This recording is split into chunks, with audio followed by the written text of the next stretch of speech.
மக்களே வணக்கம். பிரதர் சிஸ்டருக்கு முன்னாடி வீடியோ போட்டிருப்பேன், பார்த்துக்குங்க. இது கொஞ்சோண்டு தான். நான் முடிஞ்ச அளவுக்கு நேர்மையான வழியில் போகிறேன். 1-2 தப்பாயிருச்சுண்டா நீதி தேவதை எனக்கு 0 போட்டாலும் நேர்த்துக்கிறேன்.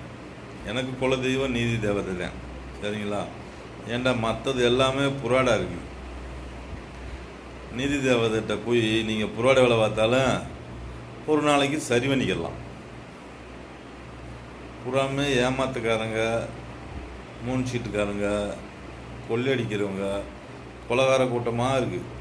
அதனால் எனக்கு நம்பிக்கை இல்லை. கடவுள் மேலே நம்பிக்கைலாம் போச்சு எனக்கு. எம்ஜிஆர் கடவுள், ஜெயலலிதா கடவுள், கலைஞர் கடவுள், விஜயகாந்த் கடவுள், எனக்கு சுத்தமாக கடவுள் மேலே நம்பிக்கைலாம் போச்சு, சரிங்களா?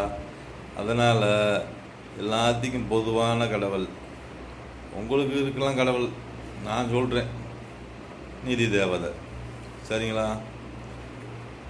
அங்கே போய் உங்கள் படத்தை ஓட்டுக்க. நான் அவங்களோட சேர்ந்து வேலை பார்க்குறதுக்கு ரெடி, சரிங்களா? நான் தப்பே பண்ணாலும் எனக்கு நீதி தேவதை சென்ட்ரல் ஜெயிலில் உட்கார வச்சு சோறு ஊற்றும்.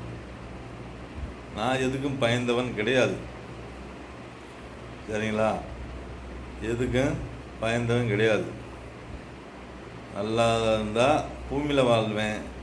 தப்பே பண்ணாலும் சென்ட்ரல் ஜெயிலில் சோறு. எனக்கு குலதெய்வம் ஊற்றும். என் குலதெய்வம் எப்படி குலதெய்வம்? உங்கள் குலதெய்வம்லாம் ஒரு நேரம் ஊற்றும், ஒரு நேரம் காய போட்டுரும்,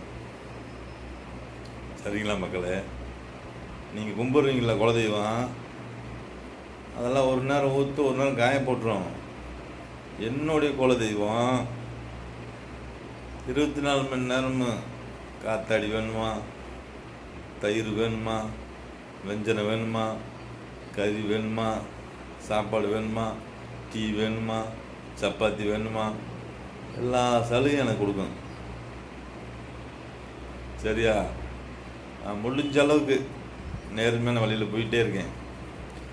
உங்களோட சேர்ந்தாலும் நான் தப்பு பண்ண மாட்டேன். உங்களோட சேர்ந்த பின்னாடி தான் என்னுடைய உண்மையான முகத்தவே தெரியும் உங்களுக்கு, சரிங்களா? நான் ஏன போனாலும் இப்படித்தான் இருப்பேன். அதனால தான் என் குடும்பம்லாம் விட்டு பிரிஞ்சு ஓடி போச்சு, சரிங்களா? நான் முடிஞ்ச அளவுக்கு நேர்மையாக தான் வாழ்வேன். இருந்தால் இரு, இல்லை போய்கிட்டே இரு. இதுதான் என்னுடைய பயணம். முடிஞ்ச அளவுக்கு தப்பு பண்ணுறதுக்கு வாய்ப்பு இருக்குல்ல மனுஷனுக்கு, இருக்கா?